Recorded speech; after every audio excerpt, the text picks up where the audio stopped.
hoping one camera angle is better. I think I've figured out the issues.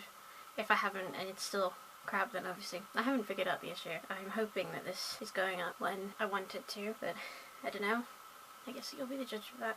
I want it to go up on the 5th of December because that's my birthday. I wrote this specific for my birthday. So, you know, if this is the 5th, if this goes up on the 5th of December, which I hope it does, please tell me happy birthday because I'm vain and I'd like that. And I might do a birthday haul depending on what I get.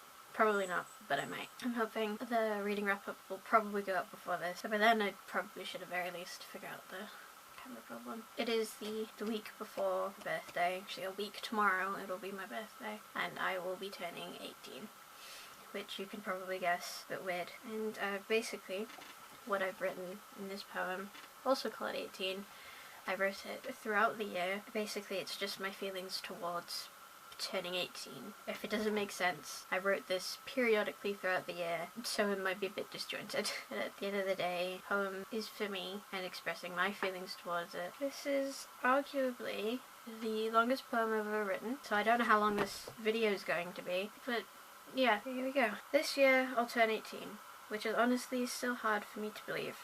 I know this would come next. I know what comes after 17. It's just, I thought I'd had more time. That doesn't sound right, but I don't really have any other way of explaining it. Honestly, I still feel 13. I don't know if that's because how old I was during 2020 and I'm just permanently stuck there, or if it's because I still like the same things. I'm still watching Minecraft roleplays, I'm still watching Dan and Film. From what I've seen, that's something I'm going to be doing forever. I'm still watching the Theorist channels, even if they're a bit different. I still have that FNAF poster on my wall. I told my mum about it, still feeling 13. She says it's normal, that feeling never really goes away. I remember when I thought 10 was a big number, and again with 16. I can blame media for that one. I think it's kind of funny that I still feel 13, because for a little while I didn't think I'd make it past 12, which, looking back at it, feels really stupid. Not to invalidate my past self's feelings, it's just 12? Of all ages? 15 maybe, but 12? I'd hardly lived. Though, to be fair, it didn't feel like that at the time. Sometimes I look at that time and wonder, was I really that miserable, or just an intrusive thought that was given too much attention? I don't think I'm ever going to have a straight answer. Another thing I realise looking back at it, I'm pretty sure that was one of, if not the first, instances of me going through a depressive episode, and I really thought that was the be-all and end-all. Oh honey, you ain't seen nothing yet. It's safe to say my experiences of secondary school was shit.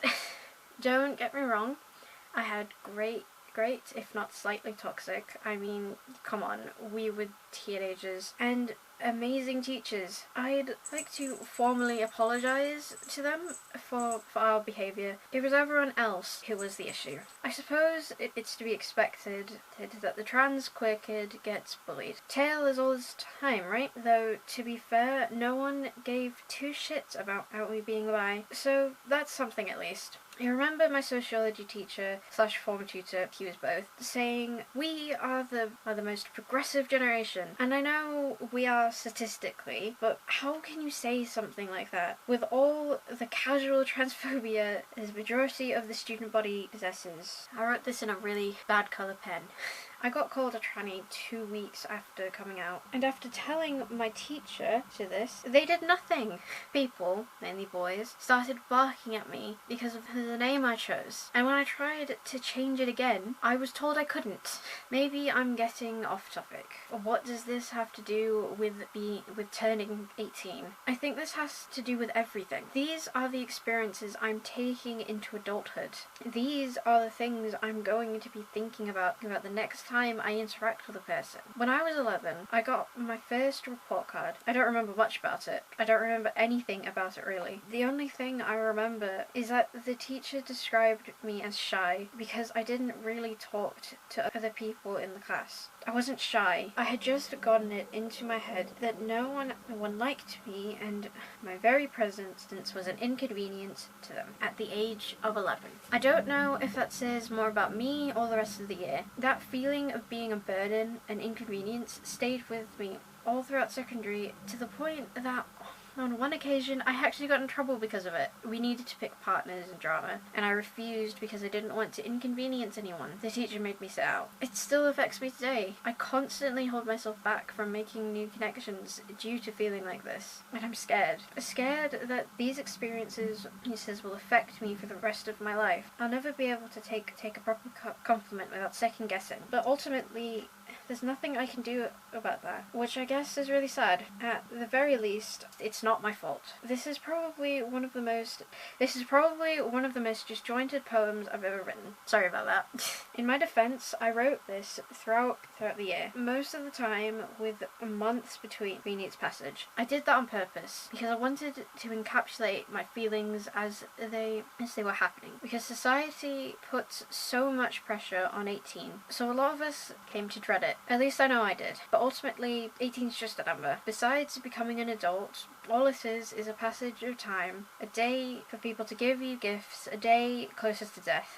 I know in the UK it's when you're legally able to drink, but I don't want to, so it wouldn't really change anything besides becoming my friend's designated driver. I have no reason to be scared of it anymore. I mean, it's not like I'm going to magically start disliking all the things I love and become a different person. 18 is just a number. The meanings we give it are purely fictitious, so I should really stop worrying about it and just enjoy my birthday. Sorry again that this is so disjointed, but this was more for me than you. Sorry, the reading was disjointed as well. I did a stupid thing and picked a highlighter pen to write in, because of course I did. I know that probably seemed a bit random, it doesn't really make sense. This is my birthday special, but I felt like I needed to share it in some regard, in some way, because there's bound to be people who feel the same way as me, who are scared of that number, scared of what it means, and then ultimately it doesn't mean anything anymore. I know there's probably like a thing in your head, suddenly at 18 you have to get everything done with, but that's not true. Your brain doesn't start developing until you're 25, so don't worry about it if you are. And if you are 18 already, or about to be, or I don't know, or you're 34 and just thought, hey, why not, this looks interesting, and you didn't experience anything like you were supposed to at 18, it's not a big deal. As far as I'm concerned, we're still children, even if officially we're not. I hope this made sense. It probably didn't, but I hope it did. Forgot to say I'm Milo, by the way, which I think you can understand when people started barking at me. Again, I hope this went up on the right time. I hope I fixed the issue with the filming thing. I hope, since it will be December, whatever you're celebrating, if you celebrate anything, that goes well. I don't know if I will post any other videos in December. Probably not. Again, outside of a possible birthday on. If you would like me to read any of the poems I've written, comment down below, I guess, and obviously subscribe, like, share, and all the other wonderful YouTube stuff. And thanks for watching. I'd really appreciate it if you did listen to this all the way through, because as disjointed as the poem is, it did mean a lot to me to process my feelings and stuff, which is what I mainly do with poems. But anyway, bye!